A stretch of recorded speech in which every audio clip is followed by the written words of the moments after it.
Good evening all. So இன்னையிலேருந்து நம்ம சேனலில் வந்து தொடர்ச்சியாக யூனிட் 9ஓட செஷன்ஸ் வந்து கொஸ்டின்ஸ் நம்ம பார்க்க போகிறோம். ப்ரீவியஸ் இயர் கொஸ்டின்ஸு, அதோட 360 அனலைசிஸ். சரியா? ஸோ ஒரு கொஸ்டின்ஸ் எடுத்துக்கிட்டோம்னா அந்த கொஸ்டின்ஸை கம்ப்ளீட்டாக நம்ம கவர் பண்ணுற மாதிரி நம்ம தொடர்ச்சியாக பார்க்க போகிறோம். ஸோ இந்த இந்த சேனலுக்கு புதுசாக வரவங்க வந்து சப்ஸ்கிரைப் பண்ணிக்கோங்க.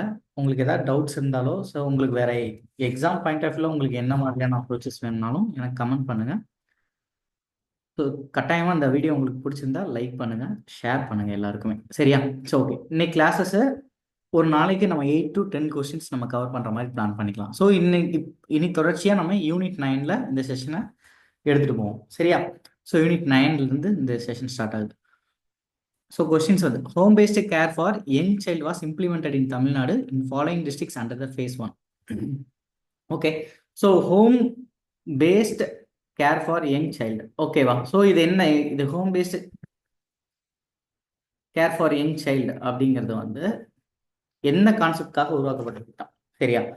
ஸோ நேஷ்னல் ஹெல்த் மிஷன், அதாவது நேஷ்னல் ஹெல்த் மிஷன் ஸோ 2018ல் இந்தியா வந்து கொண்டு வருது. சரியா?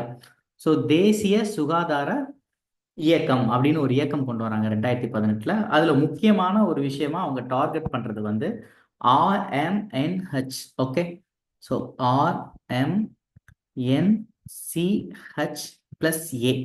So R for reproductives, so இனப்பெருக்கம், reproductives, M for maternal, N for newborns, C for child. நியூபார்ன்னா பிறந்த உடனே, சரியா? சைல்டுனா வித்தின் 5 இயர்ஸ்க்குள்ள இருக்கிறவங்க.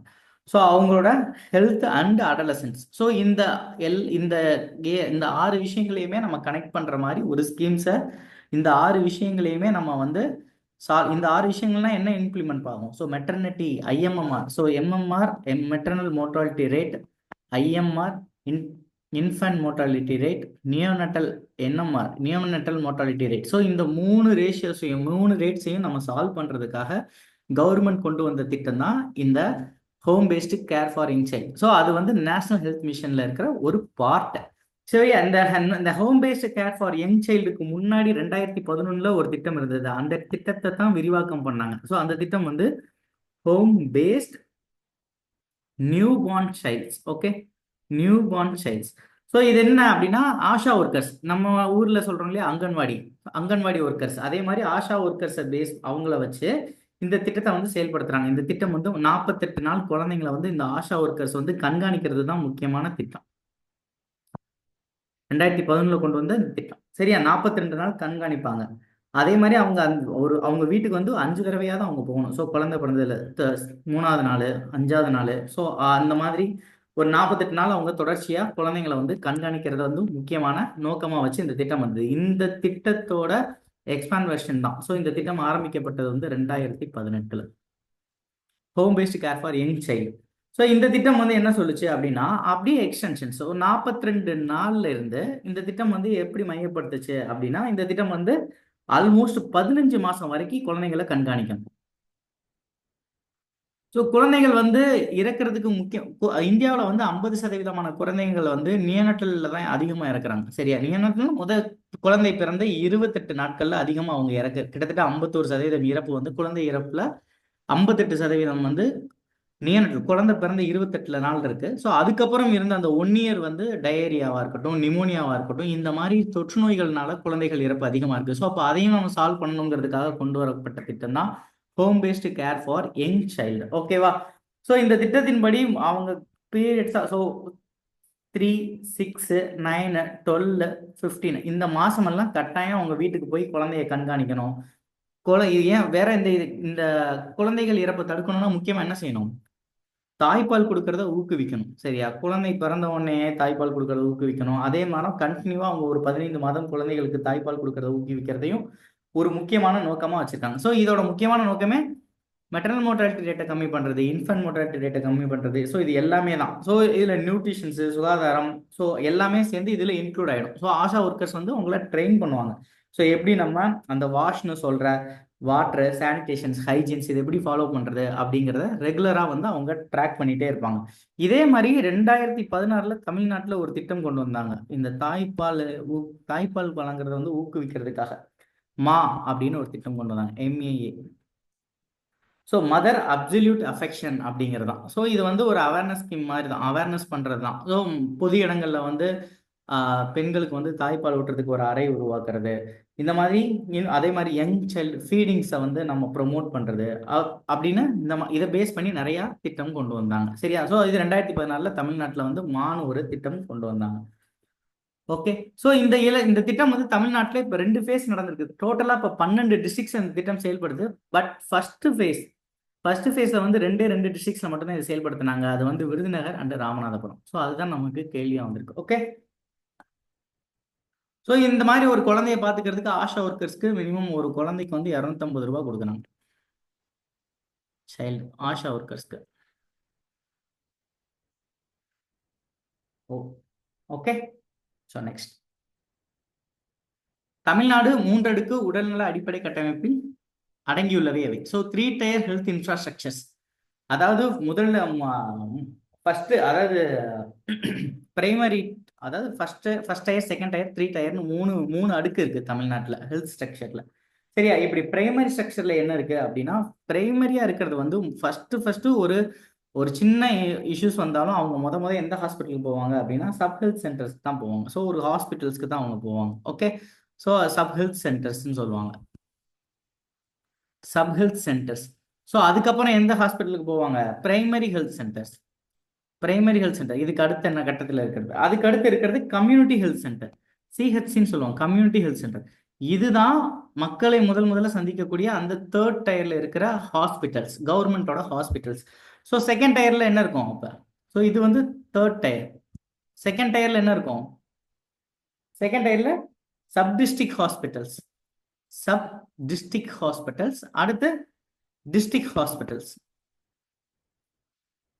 ஸோ அதுக்கப்புறம் ஃபர்ஸ்ட் இவங்க இந்த சிஹெச்சி இருக்காங்க இல்லையா, இவங்க தான் ரெக்கமெண்ட் பண்ணி செகண்ட் டயருக்கு அனுப்புவாங்க. சரியா? ஸோ இவங்களோட ரெக்கமெண்டேஷன் இல்லாமல் நீங்கள் டைரெக்டாக டிஸ்ட்ரிக்ட் ஹாஸ்பிட்டல்ஸ் போக முடியாது. ஸோ டிஸ்ட்ரிக்ட் ஹாஸ்பிட்டல்ஸ்க்கு மேலே என்ன இருக்குது? மெடிக்கல் காலேஜ் தான். ஓகேவா? டிஸ்ட்ரிக்ட் ஹாஸ்பிட்டல்ஸ்க்கு அடுத்து டெர்ஷரி கேர்ஸ் வந்து, ஸோ இதெல்லாமே 3 அடுக்கு. அந்த 3 அடுக்குல இருக்கிறதுல இது ஃபர்ஸ்ட், இது செகண்ட், இது தேர்ட் டயர்ல இருக்கிறது என்னது? Medical hospitals. மெடிக்கல் காலேஜோட சேர்ந்து இருக்கும் இல்லையா, அந்த ஹாஸ்பிட்டல்ஸ் எல்லாமே 3ர்ட்ல வந்துடும். ஸோ அப்போ என்ன ஆன்சர்? ஸோ மருத்துவமனை, ஆரம்ப சுகாதார நிலையங்கள், சமூக மையங்கள். சரியா? ஸோ இந்த ஆரம்ப சுகாதார நிலையங்கள் எத்தனை பேருக்கு ஒரு தடவை? ஸோ 30,000 பேருக்கு ஒரு ஆரம்ப சுகாதார நிலையங்கிறது தான் இலக்கு. 30,000 பேருக்கு ஒரு primary health centre. Health sub சென்டருக்கு இந்த ஹாஸ்பிட்டல்னு சொல்றாங்க இல்லையா, health sub centres. Health sub சென்டருக்கு 5,000 பேருக்கு ஒரு ஹாஸ்பிட்டல். 5,000 பேர் மக்கள் வாழ்ற பகுதிக்கு. சரியா? Health sub centre. So community health சென்டருக்கு கிட்டத்தட்ட 1.5 லட்சம் பேர், 120. சரியா? இது ஹில் ஸ்டேஷன்ஸ்க்கு வேரி ஆகும். ஸோ எல்லாத்துலேயுமே ஒரு ஒரு ஒரு 5,000 10,000 கம்மியாகிட்டே வரும். ஓகேவா? 1,20,000 மக்கள் வாழ்ற பகுதியில் வந்து கம்யூனிட்டி ஹெல்த் சென்டர் இருக்கு. ஸோ இப்படிதான் தமிழ்நாட்டோட இன்ஃப்ராஸ்ட்ரக்சர், ஹெல்த் இன்ஃப்ராஸ்ட்ரக்சர் இந்த இதில் தான் இருக்கு. ஓகே. ஸோ இந்தியாவில் மத்திய அரசாங்கம் 19 மார்ச் 2020 அன்று வெளியிட்ட எத்தனை நோய் தடுப்பு வழிமுறைகளை தமிழக அரசு தீவிரமாக பின்பற்றி வருகிறது? ஸோ கிட்டத்தட்ட இந்தியன் கவர்மெண்ட் வந்து 12 வேக்சின் சிஸ்டம் பயன்படுத்துறாங்க. பட் 2020 வந்து 9 தான் பண்ணாங்க. இப்போ அது வந்து 12 வேக்சின்ஸ். சரியா? முத இம்யூனைசேஷன்ஸ். ஸோ குழந்தைங்களோட இதெல்லாமே ஹெல்த் ஓரியன்டெல்லாம் உங்களுக்கு எப்போவுமே கொஸ்டின்ஸ் எந்த ஏரியாவில் இருக்கும் அப்படின்னா, இந்த NCHAல இருந்து தான் கொஸ்டின்ஸ் இருக்கும். ஸோ இதுக்கு கீழே மட்டும் ஒரு பல்க் ஆஃப் ஸ்கீம்ஸ் இருக்கு. சரியா? அனிமிக் முக்த் பாரதா இருக்கட்டும், மெட்டர்னிட்டி பெனிஃபிட் ஆக்டா இருக்கட்டும், குழந்தைங்களுக்காக இருக்கட்டும், இந்த NCHK கீழே தான் அவ்வளோ திட்டங்களும் இருக்கும். சரியா? இந்த திட்டங்கள்ல இருந்து இதுவும் அதே ஆங்கிள் தான். குழந்தை இறப்பை தடுக்கிறதுக்கு முக்கியமான இன்னொரு ப்ரோக்ராம் என்ன இருக்கும்? தடுப்பூசி திட்டம் தான், இம்யூனைசேஷன் ப்ரோக்ராம்ஸ் தான். ஸோ முதல் இந்தியாவில் எப்ப தடுப்பூசி திட்டம் கொண்டு வரப்பட்டது? ஸோ தடுப்பூசி திட்டம், ப்ரோக்ராம் ஆஃப் இம்யூனைசேஷன்ஸ் 1978. சரியா? ஸோ முதலாக கொண்டு வரப்பட்ட தடுப்பூசி திட்டம், ப்ரோக்ராம் ஆன் இம்யூனைசேஷன்ஸ். ஸோ அடுத்து வந்து 1985ல தான் யூனிவர்சல் இம்யூனைசேஷன்ஸ் ப்ரோக்ராம்ஸ், அனைவருக்கும் தடுப்பூசி திட்டம், யூனிவர்சல் இம்யூனைசேஷன் ப்ரோக்ராம்ஸ். ஓகேவா? ஸோ அடுத்து இந்த யூஐபி கீழே இப்போ நமக்கு வந்து 12 வேக்சின்ஸ் வந்து கவர்மெண்ட் கொடுக்குறாங்க. இப்போ ரீசெண்டாக 2024 இந்த பேரையும் மாத்துறாங்க. என்ன பேர்? 2014. ஸோ இந்திரதனுஷ்.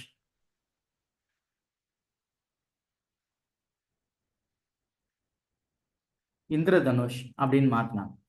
சரியா? ஸோ 2014 கிட்டத்தட்ட எல்லா வேக்சின்ஸுமே இதில் ஃப்ரீயாகவே கவர் பண்ணாங்க. ஸோ இந்த திட்டங்கள்னால தான் நம்ம சில முக்கியமான நோய்கள் எல்லாம் ஒழிச்சிருக்கோம். ஸோ 2014 இந்தியாவிலேருந்து ஒரு முக்கியமான நோய் ஒழிக்கப்பட்டது. என்னது? போலியோ.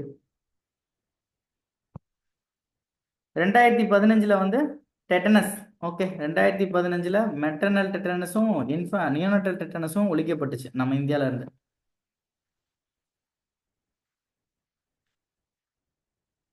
ஓகே, ஸோ இப்போ இதில் இந்த 12ல் ஒன்று தான் என்னது? கொரோனா வேக்சினுமே இதில் தான் இன்க்ளூட் ஆயிருக்கு. ஓகே, ஸோ நமக்கு ஃப்ரீயாக ஒன்று கொடுத்தாங்கல்ல, அந்த வேக்சினும் இதில் தான் இன்க்ளூட் ஆயிருக்கு. ஸோ இந்த இந்திரதனுஷுங்கிறது கிட்டத்தட்ட இப்போ 6.0 வரைக்கும் போயிட்டு இருக்கு. சரியா?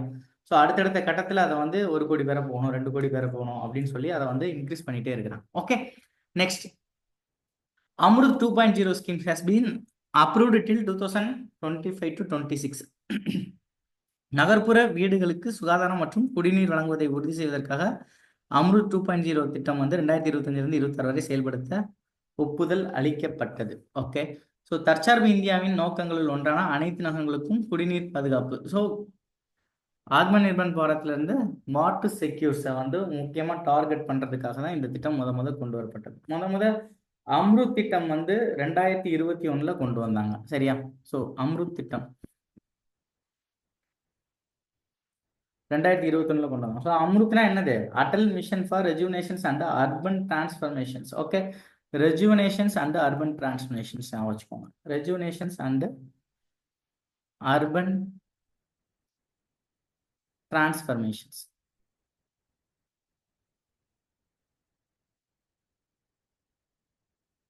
சரி, இந்த திட்டம் வந்து 2021 அக்டோபர் 1 லான்ச் பண்ணாங்க. ஸோ இதோட முக்கியமான நோக்கமும் இதுதான். சரியா? குடிநீர் பாதுகாப்பு. So water secure and self reliant அப்படிங்கிறது, அந்த ஆத்ம நிர்பர்னா செல்ஃப் ரிலையன்ட்னு அர்த்தம். ஸோ அதை டார்கெட் பண்ணி தான் ஒரு 500 சிட்டிஸை டார்கெட் பண்ணாங்க. 500 சிட்டிஸ்ல இந்த திட்டத்தை வந்து இம்ப்ளிமெண்ட் பண்ணாங்க. அதுக்கு முன்னாடி அம்ருத் 1.0 வந்தது. சரியா? அது 2015 வந்தது. 2015. ஸோ அதுல இருந்து இப்ப 21 அடுத்த கட்டத்துக்கு கொண்டு வந்திருக்காங்க. இதோட இலக்கு வந்து 2025 26 வரைக்கும். So first statement correct, second ஸ்டேட்மெண்ட்டும் கரெக்ட். ஓகே, ஸோ இதுக்கு முன்னாடி இதே ஸ்கீம்ஸ், இந்த இந்த அர்பன் ஸ்கீம்ஸ் வந்து முன்னாடி இருந்தது வந்து புறா இருந்தது. இது பல தடவை டிஎன்பிஎஸ்ல கேட்ட questions. Provision of urban amenities to rural areas. Okay, urban amenities to rural areas. இது யாருடைய பிரெயின் சைல்டுன்னு சொன்னாங்க?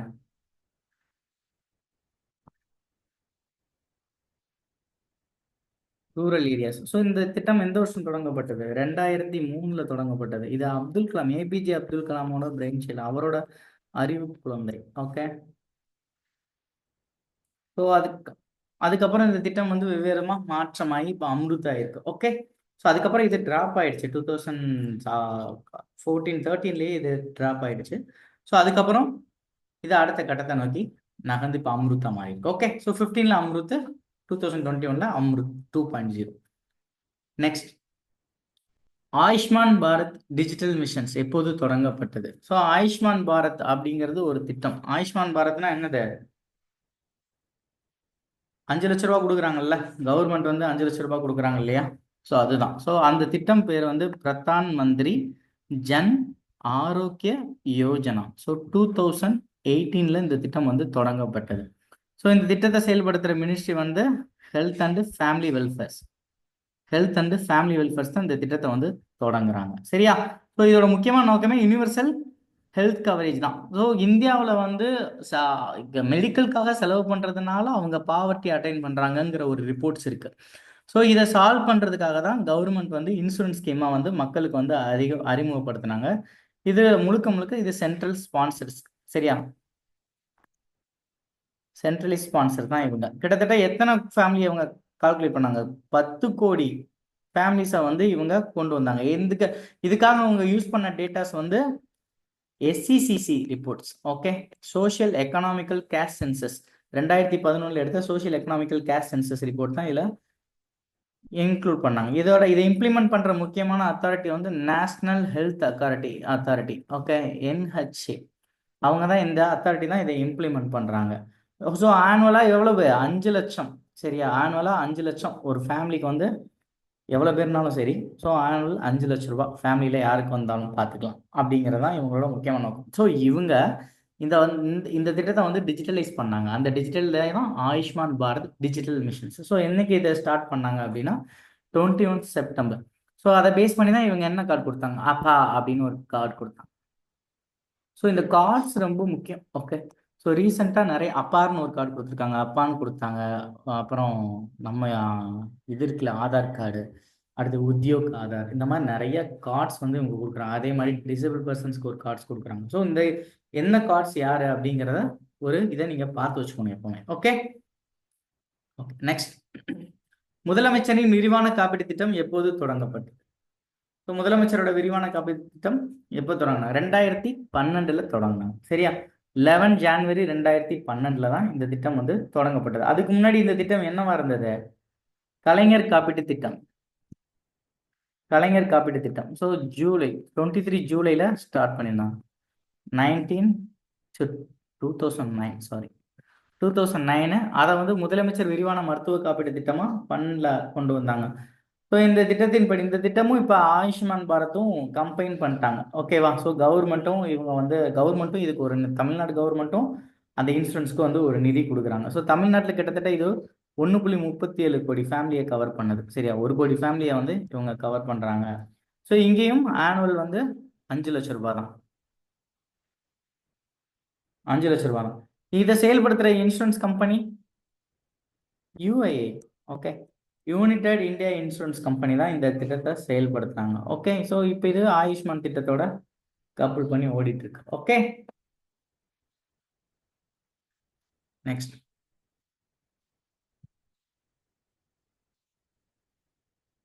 ஒருங்கிணைந்த குழந்தைகள் மேம்பாட்டு சேவைகள். So integrated child development service targeted childrens. Okay, சர்வீஸ்னா என்னது? யார் டார்கெட் பண்றாங்க? ஸோ ஸ்கீம்ஸ் சேவைகள். ஸோ 6 வயது 0 to 6 வயதுல இருக்கிறவங்கள டார்கெட் பண்றது தான் இன்டகிரேட்டட் சைல்ட் டெவலப்மெண்ட் சர்வீஸ். ஓகேவா? அதுல இருக்கிற சில்ட்ரன்ஸை வந்து 6 வயது வரைக்கும் இருக்கிற சில்ட்ரன்ஸை இலக்கா கொண்டு வந்தாங்க. இந்த திட்டம் வந்து எப்ப செயல்படுத்தப்பட்டது? 1975 இந்த திட்டம் வந்து செயல்படுத்தப்பட்டுச்சு. சரியா, இந்தியாவில் முத நியூட்ரிஷன்ஸ் ப்ரோக்ராம்னு ஒன்று 1970 கொண்டு வந்தாங்க.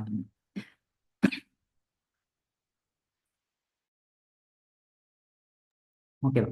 நியூட்ரிஷன் ப்ரோக்ராம் முதல்ல ஊட்டச்சத்து ப்ரோக்ராம்னு ஒன்று 1970. தமிழ்நாட்டில் அது வேற. தமிழ்நாட்டில் கிட்டத்தட்ட 1920 நீதி கட்சி வந்துருவாங்க. ஸோ இந்தியாவில் வந்து நியூட்ரிஷன் ப்ரோக்ராம் 1970 கொண்டு வராங்க. ஸோ அதுக்கப்புறம் அது இன்டெகிரேட்டட் சைல்ட் டெவலப்மெண்ட் ஸ்கீமாக மாறுது, ICDS மாறுது. ஓகே, ICDS 1975 கொண்டு வராங்க. இதில் வந்து நியூட்ரிஷன்ஸ் மட்டும் கிடையாது, இம்யூனைசேஷன்ஸ், ப்ரீ ஸ்கூல் எஜுகேஷன்ஸ் இதெல்லாம் முக்கியம். நியூட்ரிஷன்ஸ், இம்யூனைசேஷன்ஸ் தடுப்பூசி, ப்ரீ ஸ்கூல் எஜுகேஷன்ஸ் ஆரம்ப கல்வி, ப்ரீ ஸ்கூல் எஜுகேஷன்ஸு இதெல்லாமே இதில் ஒரு முக்கியமான விஷயமா மாறுது. ஸோ இந்த திட்டம் செயல்படுத்தும் பொழுது வேர்ல்ட்லேயே மிகப்பெரிய ஒரு திட்டமாக இந்த திட்டம் இருந்தது. ஸோ இதில் ஸ்பான்சர்ஷிப் வந்து சென்ட்ரல் வந்து 60%, ஸ்டேட் வந்து 40%. சரியா, இது முக்கியம். அங்கன்வாடி ஒர்க்கர்ஸ் இருக்காங்கல்ல, so ASHA workers. So anganwadi ஒர்க்கர்ஸை வச்சு தான் இந்த திட்டம் வந்து இம்ப்ளிமெண்ட் பண்ணுறாங்க. ஸோ இந்த திட்டத்தோட பெனிஃபிஷரிஸ் வந்து யாரு? குழந்தைங்க மட்டும் கிடையாது. ஸோ கேட்கலாம். ஸோ பெனிஃபிஷரிஸ் வந்து குழந்தைகள் 6 வயது முதல்ல 0 முதல் 6 வயது குழந்தைகள், பிரெக்னன்ட் உமன்ஸ், அடுத்து பாலூட்டும் தாய்மார்கள், லாக்டேட்டிங் மதர்ஸ், அடுத்து அடலசன்ஸ் ஏஜ், ஸோ வளரிளம் பருவ பெண்கள். ஓகே, ஸோ 14 வயதுலேருந்து 18 வயது பெண்கள். ஸோ இதை டார்கெட்டை வச்சு தான் இந்த திட்டம் வந்து செயல்படுத்தப்பட்டுச்சு. ஓகே, பின்வரும் திட்டங்களில் 0 முதல் 6 வயது உள்ள குழந்தைகளின் ஊட்டச்சத்து மற்றும் சுகாதார நிலையை மேம்படுத்துவதற்காக தொடங்கப்பட்ட திட்டம் எது? பிரதானமா பார்க்கும். So integrated child development schemes தான் இந்த திட்டம் தான் கொண்டு வரப்பட்டது. So national rural employment programme. இது என்ன national rural employment programme? So இப்போ இன்னைக்கு நம்ம ஃபாலோ பண்றோம் இல்லையா, அந்த 100 நாள் வேலை திட்டம், Mahatma Gandhi rural employment guarantee scheme. So 2005 இந்த திட்டம் ஆரம்பிக்கப்பட்டது. அந்த 2005 ஆரம்பிக்கிறதுக்கு முன்னாடி முத ஆரம்பிச்ச திட்டம் தான் 1980 national rural employment programme. So இதோட எக்ஸ்டன் வெர்ஷன் தான் அது. ஸோ இதுக்கு முன்னாடி ஒரு திட்டம் வந்தது 1977. 77ல ஃபுட் ஃபார் ஒர்க் அப்படின்னு ஒரு திட்டம் வந்தது.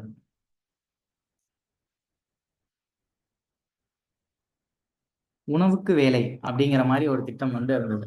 ஓகேவா? ஸோ இந்த நியூட்ரிஷன் ப்ரோக்ராம் வந்து 1970 ஸ்டார்ட் பண்ணிட்டாங்க. ஓகே, 1970 நியூட்ரிஷன்ஸ் ப்ரோக்ராம் வந்து இந்தியாவில் முத ஆரம்பிச்சாங்க. So integrated child scheme 1975. Next, so திட்டங்களை காலவரிசைப்படி அமைக்கணும். ஸோ தொட்டில் குழந்தைகள் திட்டம் 1992 எங்க தொடங்கினாங்க? ஸோ அந்த டைம்ல வந்து நிறைய பெண் சிசு கொலைகள் வந்து பெண் குழந்தைகள் மரணம் வந்து அதிகமா இருந்தது தமிழ்நாட்டில். ஓகேவா? 1992ல. ஸோ இது வந்து மிக உலக அளவில் மிகப்பெரிய அளவில் பேசக்கூடிய ஒரு ஸ்கீம் அந்த. ஸோ அப்போ அந்த பெண் குழந்தைகளை காப்பாற்றுறதுக்காக ஒரு திட்டம் கொண்டு வரணும்னு சொல்லி ஆரம்பிச்சுதான் தொட்டில் குழந்தைகள் திட்டம். ஸோ ஹாஸ்பிட்டலில் வந்து ஒரு தொட்டில் இருக்கும். அங்கே வந்து குழந்தைய போட்டாங்க அப்படின்னா கவர்மெண்ட் அந்த குழந்தைய எடுத்து வளர்த்துட்டு அந்த குழந்தைய வந்து என்ன பண்ணுவாங்க, அவங்க தத்து கொடுக்கணும்னாலும் கொடுத்துப்பாங்க, இல்லை அவங்க வளர்த்து அவங்களே இப்போ கவர்மெண்ட்டே அந்த குழந்தைங்களுக்கு கல்யாணமும் பண்ணி வைப்பாங்க. சரியா? ஸோ இது எல்லாமே கவர்மெண்ட்டே முன்னின்று அதை அந்த குழந்தைக்கு வந்து ரெஸ்பான்சிபிலிட்டி எடுத்துக்கும். அந்த திட்டம் தான் தொட்டில் குழந்தைகள் திட்டம். இந்த திட்டம் 1992 முதல்ல சேலம்ல தான் இம்ப்ளிமெண்ட் பண்ணப்பட்டுச்சு. சேலம்ல தான் இம்ப்ளிமெண்ட் பண்ணாங்க. ஸோ மதுரை, தேனி, திண்டுக்கல் இங்கெல்லாம் இந்த திட்டம் செயல்பட்டு இருக்கு.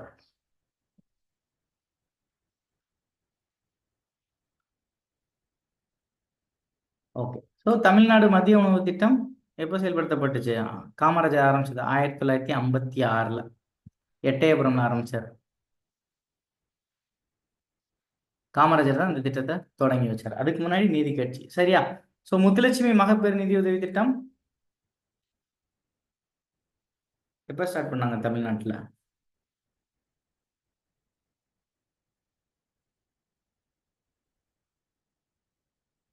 87. சரியா? 1987. ஸோ இந்த திட்டத்தோட முக்கியமான நோக்கமே இதுவும் அதே தான். நம்ம சொன்ன எம்எம்ஆரை ஐஎம்ஆர் ரேட்டை வந்து கம்மி பண்ணுறதுக்காக கொண்டு வரப்பட்ட திட்டம் தான். இந்த திட்டத்தின் கீழே எவ்வளோ ரூபாய் கொடுக்குறாங்க? 18,000 ரூபாய். ஸோ ஒரு பரிசு பெட்டி அந்த மாதிரி நிறைய இந்த திட்டத்தோட பெனிஃபிட்ஸ் நிறைய இருக்கும். சரியா? அந்த பெட்டகம், உணவு பெட்டகம் அப்படின்னு சொல்லி ஊட்டச்சத்து பெட்டகம்னு ஒரு பெட்டகம் கொடுப்பாங்க. ஸோ அதே மாதிரி கண்டினியூவாக குழந்தைய வந்து ட்ராக் பண்ணுறதும் இந்த திட்டம் தான். சரியா? ஸோ ஒருத்தவங்க வந்து ஹாஸ்பிட்டல் இன்ஸ்டியூஷன்ஸ்க்கு வர்றது, இன்ஸ்டியூஷன் டெலிவரி ஆகிறது, அதுக்கப்புறம் அந்த குழந்தைகளுக்கு 3 மாதம் கழித்து போடப்பட்ட தடுப்பூசி, அதுக்கப்புறம் 5 மாதம் கழித்து போடக்கூடிய தடுப்பூசி, ஸோ டெட்டனஸ் வரைக்கும் அவங்க போட்டு முடிச்சதுக்கப்புறம் தான் இந்த அமௌண்ட் வந்து 2000 2000 4000 அப்படின்னு டிவைட் ஆகி தான் அவங்களுக்கு போய் சேரும். சரியா? ஸோ தமிழ்நாடு ஒருங்கிணைந்த ஊட்டச்சத்து திட்டம். தமிழ்நாடு ஒருங்கிணைந்த ஊட்டச்சத்து திட்டம் 1980. ஸோ 1975 இன்டகிரேட்டட் சைல்டு டெவலப்மெண்ட் ஸ்கீம்னு ஒன்று பார்த்தோம் இல்லையா, அந்த ஸ்கீமுக்கு அப்புறம் அப்படியே இன்டகிரேட்டட் நியூட்ரிஷன் ப்ரோக்ராம்னு ஒன்று 1980 எம்ஜிஆர் அவர்களால் தொடங்கப்படுது. ஸோ இந்த திட்டத்துக்கு வந்து வேர்ல்டு பேங்க் வந்து அசிஸ்ட் பண்ணுறாங்க. வேர்ல்டு பேங்க் வந்து நமக்கு உதவி பண்ணுறாங்க. சரி, அந்த திட்டத்துக்கு கிட்டத்தட்ட தமிழ்நாட்டில் 9 டிஸ்ட்ரிக்ஸு, அதே மாதிரி 9000 வில்லேஜஸை தேர்ந்தெடுத்து அந்த இடங்க அங்கே ஃபுல்லாகவே இந்த திட்டத்தை வந்து மால் நியூட்ரிஷனை கம்மி பண்ணுறதுக்காகவே இந்த திட்டம் வந்து தொடங்கப்பட்டுச்சு. Okay. So next, so last question sir. The term missing women's phenomenon occurs due to. So பெண் இன இழப்பு என்ற சொல்லாட்சி உருவாவதற்கு காரணமான சூழல். ஸோ என்ன ஆகுது அப்படின்னா, அதாவது 2019 இந்த சம்திங்கில் வந்து அமர்த்தியா சென் இருக்கார் இல்லையா, இந்தியாவுக்காக நோபல் பிரைஸ் வாங்கினவர், அவர் தான் இந்த மிஸ்ஸிங் உமன்ஸ் அப்படிங்கிற ஒரு டேட்டா வந்து கொண்டு வந்து வைக்கிறார். ஸோ அந்த மிஸ்ஸிங் உமன்ஸ் அவர் சொல்றபடி பார்க்கும்பொழுது அவர் என்ன சொல்றாரு அப்படின்னா, கிட்டத்தட்ட ஒரு 50 லட்சம் பெண்கள் வந்து மிஸ் ஆயிருக்காங்க பாப்புலேஷன்ல அப்படின்னு சொல்றாரு. ஏன் அப்படின்னா, பெண் சிசு கொலைனால இந்த மாதிரி பெண் வந்து ரொம்ப ஏர்லியராகவே சிசு கொலை பண்ணதுனால இன்னைக்கு இவ்வளவு பெண்கள் இதுல இருந்திருக்கணும், அதாவது நம்மளோட எக்கனாமில இன்னைக்கு இவ்வளவு பெண்கள் இருந்திருக்கணும் இந்தியால, பட் ஆனா இவ்வளவு பெண்கள் வந்து இல்ல அப்படிங்கிறத வந்து சுட்டி காட்டினார். ஸோ அதுதான் பெண் இன இழப்பு அப்படின்னு காயின் பண்ணது. இந்த டேர்ம் வந்து காயின் பண்ணது வந்து அமர்த்தியா சென் தான் காயின் பண்ணது.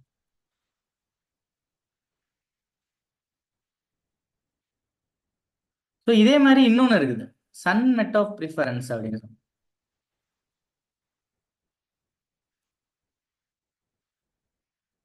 ஸோ இங்க வந்து மிஸ்ஸிங் உமன்ஸ், இந்த சன் மெட் ஆஃப் ப்ரிஃபரன்ஸ் வந்து என்ன அப்படின்னா, ஆண் குழந்தை பிறக்கணுங்கிறதுக்காக பெண் குழந்தைகளோட எண்ணிக்கை அதிகமாகிறது. ஸோ ஒரு ஒரு வீட்டில் வந்து ரெண்டு, ஃபர்ஸ்ட் குழந்தை ஆண் குழந்தை இல்லைன்னா ரெண்டாவது ட்ரை பண்றது, ஸோ ரெண்டாவது குழந்தை ஆண் குழந்தை இல்லைன்னா மூணாவது, இதனாலேயே பெண் குழந்தை வந்து அதிகமாயிருக்கு அப்படின்னு இதை வந்து கிட்டத்தட்ட எக்கனாமிக் சர்வேல 2017 மென்ஷன் பண்ணாங்க. ஸோ இந்த ரெண்டு இந்த இந்த டேர்ம்ஸ் கேட்குறாங்க, அப்போ இந்த டேர்ம்ஸும் இனி கேட்கலாம்.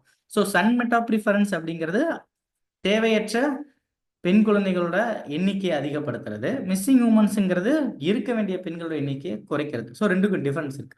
ஸோ இன்னைக்கு 10 கொஸ்டின்ஸ் முடிஞ்சது. ஸோ இந்த வீடியோ உங்களுக்கு பிடிச்சிருந்தது அப்படின்னா லைக் பண்ணுங்க, உங்க ஃப்ரெண்ட்ஸ்க்கு ஷேர் பண்ணுங்க, தொடர்ந்து சப்போர்ட் பண்ணுங்க, சேனலை வந்து சப்ஸ்கிரைப் பண்ணுங்க. ஸோ வேற ஏதாவது உங்களுக்கு டவுட்ஸ் இருக்கு, வேற வேற என்ன மாதிரியாவது ஏதாவது எங்களுக்கு வந்து ஐடியாஸ் கொடுக்கணும் அப்படின்னா கமெண்ட் பண்ணுங்க, கட்டாயம் நாங்கள் வந்து அதை வந்து சால்வ் பண்றோம். ஸோ இதுல தேங்க்யூ அண்ட் தேங்க்யூ ஆல்.